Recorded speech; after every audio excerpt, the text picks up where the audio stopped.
Halo semuanya, selamat datang di channel gua Kapten Jai. Hari ini gua mau nge-review sebuah lensa jadul atau vintage yang unik banget. Cocok buat para wedding photographer. Ini dia, SMC Takumar 50mm f1,4. Let's go.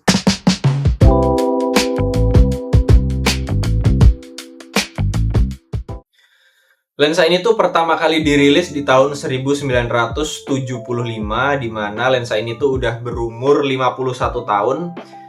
Lensa ini cukup langka ya sekarang dan mulai diminati dan dicari oleh para fotografer wedding karena memang punya karakter yang khas banget.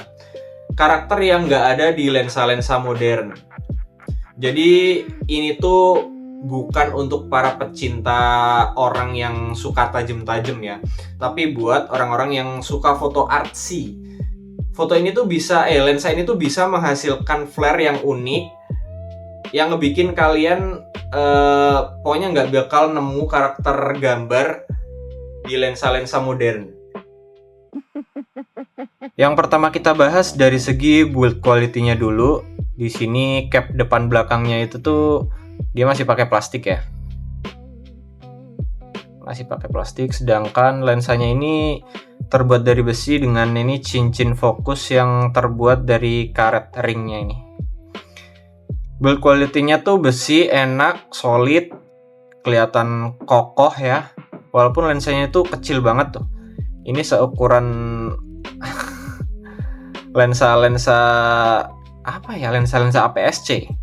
Tapi ini tuh lensa full frame ya guys ya, bisa buat full frame dan APS-C.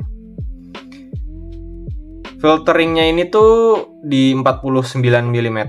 Kalau misal kalian mau pakein apa namanya, filter UV atau filter CPL atau ND ya, ini tuh ringnya berukuran 49mm. Fokusnya smooth, halus banget, enak buat para videographer. Terus di sini ada ring aperture yang ngeklik solid banget. Dari f1,4 ke f2 itu dia satu stop ya. Tapi FF selanjutnya itu turun setengah stop. Sampai di f11 dan ke 16 itu satu stop. Mountingnya ini ulir. Karena buat kamera jadul ya, kamera pentak, mountingnya ulir. Jadi kalau misal kalian mau pakai di kamera modern, kalian harus punya adapter seperti ini. Ini gue pakai kamera ini tuh gue pakai lensa ini tuh di kamera Sony gue ya. Jadi ini M42 to Nex, Vodga M42 to Max nih adapternya. Ini kalian bisa pasang di kamera kalian. Di sini juga ada tombol switch ya. Ini tuh tombol buat ini nih, switch auto ke manual. Nah itu kalau tombolnya ini di auto, ini aperture-nya bisa ditutup. Sorry, nggak kelihatan ya. Nah ini nih. Nah sedangkan kalau kalian switch ke manual, ini tuh aperture-nya nggak bisa ditutup.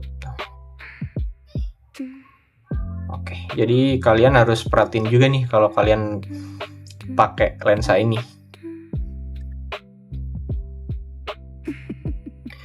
Ini penampakan lensanya ketika gua pasang di kamera gua Sony A7R Mark II.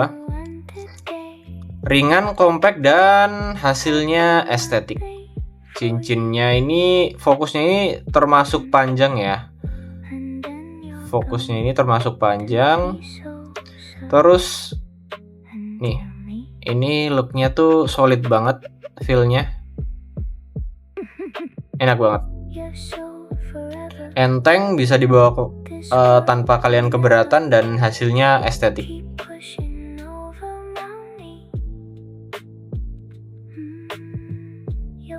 Setelah kita bahas build quality-nya yang bagus, tentu aja yang terpenting dari sebuah lensa kamera itu adalah dari segi kualitas optiknya. Jadi kayak gimana kualitas optiknya? Seperti yang gue bilang di awal, kualitas optik dari lensa ini tuh nggak tajam, tapi bokehnya itu bagus.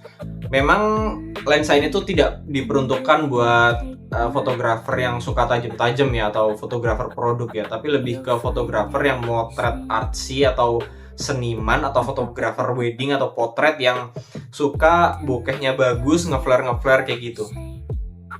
Di bukaan f1,4 lensa ini tuh nggak tajam ya, tapi karena emang fungsi dari lensa ini tuh bukan buat tajem-tajeman tapi buat artsy. Bokeh di f1,4 ini tuh bagus banget, halus banget, creamy, terus kadang-kadang looknya jadi bulat-bulat gitu. Apalagi kalau kalian tuh motretnya di golden hour, itu tuh kalian bisa ngedapetin flare yang cantik banget. Nah, kalau kalian pengen dapat tajam yang oke dan masih dapat bokeh, itu mungkin kalian harus top down di f2. Dan mungkin itu tuh karakter bokehnya itu jadi berkurang ya, walaupun lebih tajam tapi tentu aja karakter bokehnya itu berkurang. Nah, kalau kalian pengen tajam maksimal atau mungkin pengen motret detail gitu ya, kalian bisa stop down di f4 lah. Di f4. Jadi di f4 itu lensanya jadi cukup tajam dan fokus dekatnya itu di sekitar 45 cm ya. Jadi standar banget sih, nggak makro-makro banget, tapi kalian bisa tetap dapat detail di focal length tersebut di fokus terdekatnya. Karena ini lensa manual, jadi kalian tuh tidak bisa mengoreksi atau tidak ada lens correction di kameranya ya. Jadi kalian kalau mau koreksi lensa itu di Lightroom secara manual. Nah, distorsinya sendiri tuh nggak terlalu distorsi banget ya, standar lensa 50 mm, sedangkan vignettingnya itu cukup ketara banget di f1,4. f1,4 di pojok-pojok gambar itu tuh kerasa banget item-itemnya, jadi kalian mungkin akan terganggu kalau suka naruh objek di samping-samping, itu tuh jadi looknya jadi kelihatan lebih hitam. Sedangkan buat fotografer yang suka nempatin objek di tengah gambar tuh menurut gua masih nggak masalah banget. Chromatic aberration di lensa ini tuh juga parah banget memang, karena ya wajar aja karena ini tuh lensa tua, jadi tidak bisa menghandle chromatic aberration dengan baik, tapi kalian tetap bisa meminimalisir chromatic aberration itu dengan editing atau kalian nggak motret di cahaya yang keras banget. Jadi biar chromatic aberration itu bisa terminimalisir. Sambil gua share hasil-hasil foto gua dengan lensa ini, kalian nilai sendiri aja kayak gimana kualitas hasilnya atau kualitas gambarnya.